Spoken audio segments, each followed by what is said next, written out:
Hello everyone, कशा आहात तुम्ही सर्वजण? आय होप आनंदित असाल. चला आपण आज एनटीपीसी आरआरबी एनटीपीसी 2025 मध्ये जे 6 जून रोजी 1, 2 आणि 3 म्हणजे ज्या सर्व शिफ्टमध्ये जे प्रश्न झालेले आहेत त्याचे आपण म्हणजे कशा कशा प्रकारचे प्रश्न आले त्याचे आपण टॉपिक बघू. एक्झॅक्ट प्रश्न तर आहेत भेटलेले, पण आपण ते शेअर नाही करू शकत. तर म्हणून आपण त्याचे टॉपिक बघू. आणि माझं एक तुम्हाला तसं स्टार्टिंगला एक सांगणार आहे. चला आपण त्याच्या आधी जीएसचे प्रश्न बघून घेऊ. सुरू सुरू करूया. तर हे आपण टॉपिक्स आहेत. तर यामध्ये बघा, 6 जून रोजी करंट अफेअरचे मॅक्झिमम मार्क येतात. 8 ते 9 मार्कापर्यंत करंट अफेअर येतात. मॅक्झिमम करंट अफेअर हे 2024 पासून तर 2025च्या एप्रिलपर्यंत क्वेश्चन्स विचारले जातात. जर तुम्ही असे केलं की ऑक्टोबर पासून तर ऑक्टोबर 2024 पासून ते एप्रिल 2025 पर्यंत जरी करंट अफेअर केलं तरी तुम्ही मॅक्झिमम क्वेश्चन्स यापैकी 5 ते 6 प्रश्न कव्हर करू शकता. तर आणि माझं एकच म्हणणं आहे की एका वर्षासाठी जी स्पीडी येते ना, एका वर्षाची जी स्पीडी येते, तर ती जर तुम्ही वापरलं त्याच्यातून मॅक्झिमम 75 ते 80% डेटा करंट अफेअरचा याच्यातून कव्हर होऊन जाईल. ओके. हिस्ट्रीमध्ये 3 ते 4 प्रश्न याच्यात याच्यातही मीडियन आणि एन्शंटवरून काही प्रश्न येत आहेत. ओके. आणि काँग्रेस कमिटीवरून येतात, तर मी तुम्हाला ते पुढे सांगतो. जिओलॉजीवरून 5 ते 6 प्रश्न येतात. पॉलिटीवरून 3 ते 4 प्रश्न. इकॉनॉमिक्स सर्वात कमी येत आहे, 2 ते 3. पण पुढे हे वाढण्याची शक्यता असते. तसं रेल्वे आणि एसएससी हे इकॉनॉमिक्सवर कमी प्रश्न विचारतात. तरी आपण जर वेळ असेल तर तुम्हाला एनसीईआरटी 11वीची जर वाचलेली असेल किंवा त्याचे नोट्स जर असतील त्या एकदा रेफर करायला चालतात, किंवा ओन्ली जर पीवायक्यू जरी केले तुम्ही रेल्वे आणि एसएससीचे तरी सफिशियंट राहतील. काही जास्त लोड नको घेऊ यासाठी. स्टॅटिक 5 ते 6 प्रश्न पुढे याचे वेटेज वाढू शकतं, कारण की मागच्या वेळेस 72 ला आणि 71 ला यांनी याचे वेटेज वाढवलं होतं. मॅथचे काही प्रश्न 2 ते 3 किंवा कोणी कोणी असं म्हणत आहेत 3 ते 5च्या मधातले असे प्रश्न आहेत की जे टाइम टेकिंग येतात. हार्ड नाही म्हणता येईल, पण ते टाइम टेकिंग आहे, कॅल्क्युलेटिव्ह आहे. कॅल्क्युलेटिव्ह आहे. तर हे प्रश्न तुम्ही नंतर जरी बघितले चालेल. आणि रिझनिंग मध्ये सिटिंग अरेंजमेंट हे वेळखाऊ आहे. आणि कोडिंग डिकोडिंग मध्ये थोडा वेळ जाते मुलांचा. तर ते थोडं सांभाळून बघसाल. तर आपण पुढे बघू. फिजिक्स मध्ये काय काय प्रश्न आलेले आहेत बघा. फिजिक्स मध्ये freezing point, boiling point, heating point, Kelvin आणि सेल्सिअस. तर हे जे जे न्यूमेरिकल असतात किंवा जे प्रश्न असतात वन लिनियर, हे त्याच्यावर न्यूमेरिकल त्यांनी विचारले. वन लिनियर प्रश्न हे त्याच्याबद्दल आलेले आहेत. पुढे चालून काही न्यूमेरिकलही विचारू शकतात एखाद्या मार्कासाठी, कारण की सोपी असतात त्याच्यावरचे. ते एक वेळेस बघून घ्या. डेली लाईफ मधलं जे केमिस्ट्री आहे हे विचारतात. आणि मोस्ट आहेत पिरियडिक टेबलवर त्यांना 2 प्रश्न पाहायला मिळालेले आहेत. कोणी कोणी असं सांगत आहेत 3 प्रश्न, पण आपण त्याच्याबद्दल कन्फर्म नाही करू शकत. तरी 2 प्रश्न जरी म्हटलं तरी खूप चांगलं वेटेज आहे. पिरियडिक टेबल तुम्ही एकदा एनसीईआरटीतून बघून घ्या. एनसीईआरटीतून जर माझं असलं तर मी तुम्हाला नोट्स पुढे. बायोलॉजी खूप मिनिमम प्रश्न विचारलेले आहेत करंट अफेअर मध्ये बघा. जे फिल्म फेस्टिवल आहेत, IIFA award, Cannes festival award, आणि काही तुम्ही आता पुढे ऑस्कर अवॉर्ड, तर हेही बघून जा. कारण की याच्यावर 2024 वर याच्यावर प्रश्न येत आहेत, तर आपल्याला हा 1 मार्क तिथून कन्फर्म होईल.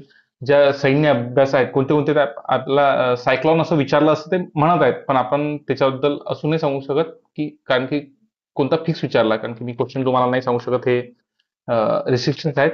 तर तुम्ही काही धर्मा गार्डियन, धर्मा गार्डियन, आणि अजून कोणते आहेत असेच खंजर. ओके. आत्ताच खंजरचा कोणचा झाला, खंजर 12. ओके. तर हे जे सैन्य अभ्यास आहेत हे तुम्ही बघून जा. दिवस आणि थीम बघून जा. नौसेना दिवस किंवा असं विचारलं असं म्हणतायत, किंवा ओझोन दिवस. तसंच आपला वर्ल्ड टोबॅको डे आताच झाला 31 मेला. तर वर्ल्ड टोबॅको डे विचारू शकतात. प्रवासी भारतीय दिवस विचारू शकतात आपला 25 जानेवारी. तर तुम्ही हे दिवस बघून जा, त्याच्या थीमही बघून जा. आणि तसंच विराट कोहलीच्या आयपीएल रिलेटेड प्रश्न विचारलेले आहेत. तर डेली एक प्रश्न दिसत आहे असं त्यांचं म्हणतात. तर IPL related maximum Virat Kohli किंवा जे जे वेल नोन प्लेयर आहेत त्यांच्याविषयीचा थोडा डेटा, त्यांना कोणते अवॉर्ड भेटले, त्यांनी किती शतक पूर्ण केले, त्यांनी किती सेंचुरी पूर्ण केल्या, असे रिलेटेड काही प्रश्न असतील तर ते बघून जा. स्पोर्ट्समध्ये अवॉर्ड जे आहेत, अर्जुन अवॉर्ड, ध्यानचंद अवॉर्ड, तर हे प्रश्न बघून जा.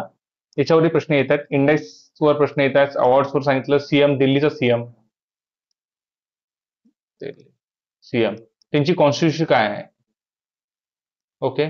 ओडिसा, तर या थीमवर प्रश्न येतात, तर हे प्रश्न बघून जा तुम्ही. ऑपरेशन कोणते कोणते जे भारताने सैन्य ऑपरेशन लॉन्च केलेले आहेत, जसे की आता सिंदूर ऑपरेशन लॉन्च केलं होतं. असे मागे पास्टमध्ये कोणते कोणते मागच्या एका वर्षात लॉन्च केलेले आहेत, तेवढे ऑपरेशन्स बघून जा. तर याच्यावर एक प्रश्न येतात. तर पॉलिटीवर बघा, पॉलिटीवर सिटिझनशिप, नागरिकत्व याच्यावर प्रश्न होता. म्हणजे प्रश्न असे विचारले की जर का आपण एखाद्या नागरिकाने ब्रिटनची नागरिक सिटिझनशिप जर स्वीकारली, नागरिकत्व स्वीकारलं, तर त्याचं इंडियातलं म्हणजे भारतातलं नागरिकत्व राहील की कॅन्सल होऊन जाईल, अशा तऱ्हेचे काही प्रश्न विचारले शकतात.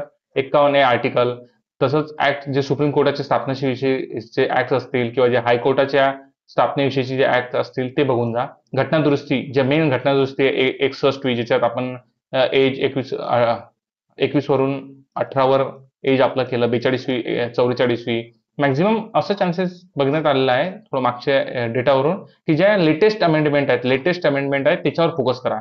नंतर आफ्टर 100 ऑनवर्ड, ओके. तर आणि येथे खूप जण असं सांगतात, कोणी 7 ते 8 प्रश्न कॉम्प्युटरचे आलेले आहेत, कोणी म्हणते 6 ते 7 प्रश्न कॉम्प्युटरचे आले आहेत. पण एवढं तर आहे की कॉम्प्युटरचं वेटेज वाढलेलं आहे, ओके. तर input output devices, full form, MS ऑफिसवरचे, एक्सेलवरचे शॉर्टकट्स जे आहेत, फुल फॉर्म आहेत, याच्यावरचे पक्के प्रश्न आहेत, ऑपरेटिंग सिस्टीमवर प्रश्न आहेत.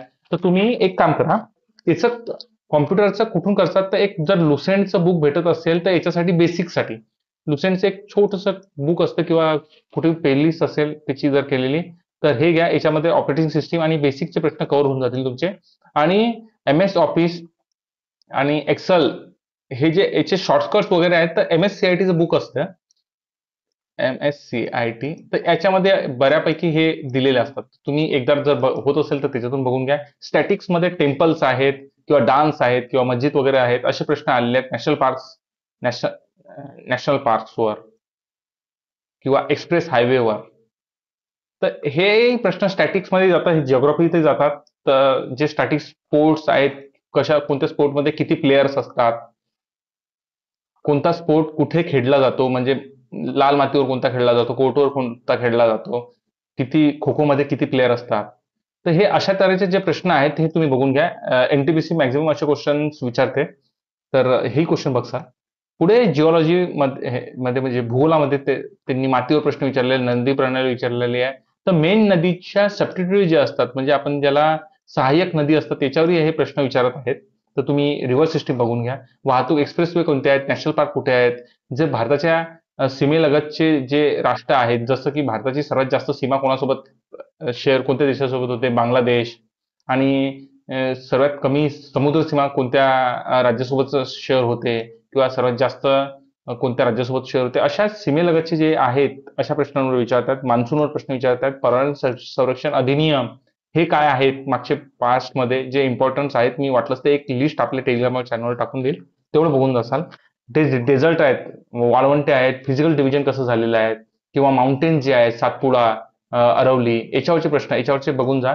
असं होतं की मॅक्झिमम चान्सेस होतं की जिओलॉजी हे जे आहेत ते PYQ मधून रिपीट होतात, प्लस ज्या NCERT असतात, NCERTच्या जर वन लाईनर मध्ये कुठे भेटत असतील तुम्हाला, तर त्या बघून जा. याच्यातले क्वेश्चन जर का हे 7 ते 8 प्रश्न जर असं म्हणत आहेत, 5 ते 6 प्रश्न, तर हे इम्पॉर्टंट आणि इझी आहेत, हे कव्हर होऊ शकतात. दिल्लीमध्ये हिस्ट्रीमध्ये दिल्ली सल्तनत, कुशाण वंश, गुप्त वंश याच्यावरचे प्रश्न विचारलेले गेले आहेत असे म्हणतात. तर आणि काँग्रेसचे जे महत्वाचे नेते आहेत, महत्वाचे संमेलन आहेत, तर याच्यावरही ते प्रश्न मॅक्झिमम चान्सेस आहेत की याच डेटावरही ते आपण आतापर्यंत बघितलेला आहे. जेईचा जो पेपर झाला, जो टेक्निशियनचा प्रश्न झाला, तर त्याच्यात जो टॉपिक असतो का नाही, तोच टॉपिक त्यांनी सोडलेला नाहीये. त्याच टॉपिक्सवर पुढे नंबर ऑफ क्वेश्चन्स घुमून फिरून त्यांनी विचारलेला, काही काही प्रश्न तर रिपीटही होतात, ओके. तर हे टॉपिक्स तुम्ही बघून जा. आणि माझं असं म्हणणं आहे की या टॉपिकवर तुम्हाला PYQ जर कुठे भेटत असतील किंवा जे स्टँडर्ड रेफरन्स बुकमध्ये वेळेचा नाही वाचायचा, बट तिथे वन लिनियर फॉर्ममध्ये जर कुठे भेटत असतील तर त्याच्यावर जास्तीत जास्त फोकस करा. जर तुम्हाला हे जर आवडलं असेल, तर मॅथ आणि रिझनिंगचंही जर तुम्हाला लागत असेल तर मला कळवा.